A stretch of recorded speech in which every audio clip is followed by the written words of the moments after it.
Morning everyone. आज चाहिँ जुन 2 मा चाहिँ प्लान्टिङ सिजन भइसक्यो हो। यस्तो बोकाइ हुँदैछ जरा यहाँ तल। आज रोपाइ खतरा हुन्छ जुन 2 को दिन। हेर्दै जानुहोस् होला। यो चाहिँ यस्तो पहिरो नआउनुको लागि माथि गैरीतिर रोप्नुको लागि बोकेको। अहिले रोपिराखेर अब माथि फेरि हाम्रो कम्युनिटी फरेस्ट छ। कम्युनिटी फरेस्टमा रोपाइ हुन्छ आज चाहिँ। आज जुन 2 को दिन चाहिँ हाम्रो फरेस्ट डे जस्तै हो। लाइक अब प्लान्टिङहरू गऱ्यो हो। प्लान्टिङ गरेर छुट्टी गरिन्छ आज चाहिँ। आजको दिन चाहिँ हेर्दै गर्नुहोस् होला। अहिले एकछिन अब यहाँ तलबाट गएर माथि पुगेर प्लेनमा तपाईँलाई देखाउँछु। हेर्दै जानुहोस् होला। यस्तो छ बोकाइ। सबैजनालाई मर्निङ। आज चाहिँ हाम्रो भन्नुपर्दाखेरि आज जुन 2 को दिन चाहिँ हाम्रो यहाँनिर प्लान्टिङ सिजन हो। त्यो भएर यस्तो यो रुख चाहिँ किन यत्रो ठुलो बोक्यो भनेर सोच्नुहुँदै होला। यो चाहिँ किन बोक्यो भन्दाखेरि चाहिँ अब यो चाहिँ मेरो यहाँ घरमा माथि यस्तो एरिया छ। लाइक ल्यान्डस्लाइडहरू हुने चान्सेसहरू छ त। त्यो भएर यहाँनिर ल्यान्डस्लाइड हुने जग्गामा चाहिँ रोपिराख्नु पर्यो भनेर चाहिँ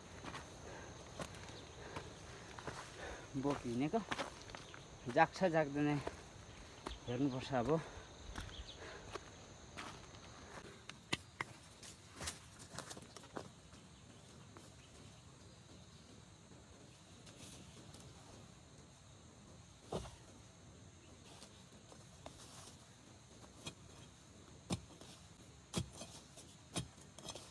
आजको दिन चाहिँ हाम्रो प्लान्टिङ डेमा चाहिँ यस्तो रोपाइ हुँदैछ।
यसरी प्लान्टहरू बोकेर हिँड्यो।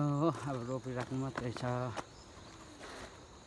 लाइक सबैले अब उखालेर आज रोप्नु पनि आज उखालेर रोप्छ होला, त्यस्तो चाहिँ होइन।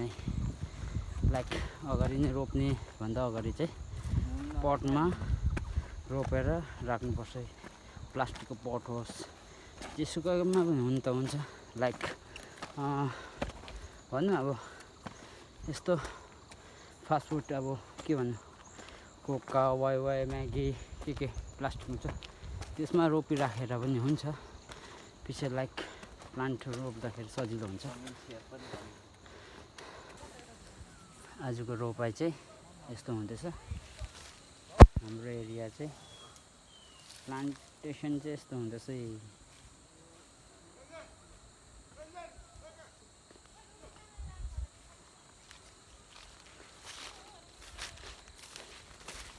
यसरी रोप्नुपर्छ केटा प्लान्ट भन्ने चाहिँ हो।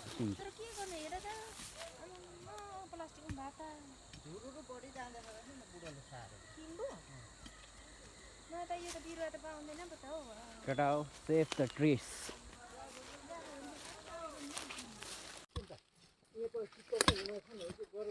रंजन कुछ कहिए। ल आज जुन 2 को दिनमा चाहिँ केटा हो प्लान्ट चाहिँ सेभ गर्नुपर्छ। सेभ गर्नुपर्ने अक्सिजन यस्तो प्रोभाइड गर्छ भने थाहै होला। पढेको मान्छे हो बुझाउनु नपरोस्। नपढेको मान्छेलाई चाहिँ नपढेको मान्छेहरूले पनि हल्का त बुझेको छ। बेसी रुखपातहरू नकाट्नु होला, नमास्नु होला। त्यो भन्दा एउटा रुख काट्यो भने 4-5 रोपिराख्नु होला। आजको लागि यति नै भन्न चाहन्छु। त्यसो भने सक्यो आजको कुरा है। आजको कुरा यति नै हो, के गर्नु। यो चाहिँ के को रुख पर्यो? यो चाहिँ यसलाई भन्छ पानी सास भनिन्छ। पानी सास। यसको चाहिँ काठपातहरू राम्रो हुन्छ। कति सालमा चाहिँ यो चाहिँ ठुलो भएर चाहिँ काठ काट्नु पर्ने नि? अब यसको डिपेन्डमा हुन्छ नि त। अब हामीले यति बेला काट्छु भनेर हुँदैन हो। यसलाई चाहिँ अब राख्नु पर्यो 15-20 साल, त्यहाँदेखि चाहिँ दामी हुन्छ। त्यसो भन्दा नि भोलि पर्सि तिमीले काट्नु पाउँछ कि काट यसको अनि? यो काट्ने बेलामा हामी यसकै मुनि हुन्छु भन्नु सकिँदैन। तिमीलाई बेसी बाँच्ने त रहर छैन रहेछ है? छैन, भए पनि यस्तो छोराछोरीको लागि होस् भनेर रोप्दैछु। ल धन्यवाद हजुरलाई। लसो।